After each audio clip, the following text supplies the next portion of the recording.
In today's video, I'm going to teach you Twitch's sub-goal bar and how to customize it in OBS Studio tutorial.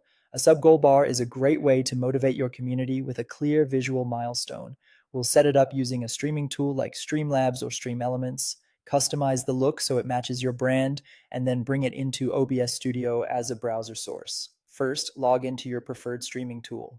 Use the same account you stream with so your subscriber data syncs correctly, and make sure you're on the correct channel or workspace if you manage more than one.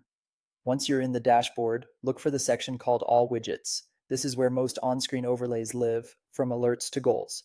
Inside All Widgets, use the search bar to find Subscriber Goal or Goal Widget. Different platforms may name it slightly differently, but you're looking for the widget that tracks subscribers and displays a progress bar. Open it to access the settings panel. Next, set your target number and give the goal a clear, motivating title. Pick a milestone that's challenging but realistic, like Road to 200 subs or Community Emote Unlock. Many tools will auto-detect your current subscriber count. If it doesn't look right, check for a field to adjust the starting amount so the bar reflects your real progress. Now, customize the style. Adjust colors to match your overlays. Choose a readable font and pick a layout that fits your scene. Horizontal bars are popular because they tuck neatly above or below your webcam.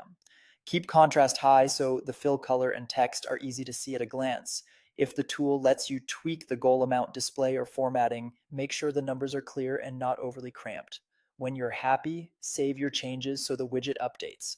You'll be given a unique widget URL. Copy it and keep it private. It's what powers your overlay in OBS. In OBS Studio, add a new browser source from the Sources panel and give it a sensible name like subgoal. Paste the widget URL into the URL field. Set the width and height to match your layout. Something like 800 by 200 often works for a slim bar. Then click OK.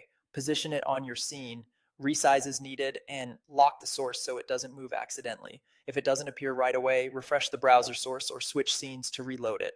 That's it. Update the goal as you hit milestones, keep the design consistent with your brand, and let the bar do the motivating while you focus on the stream.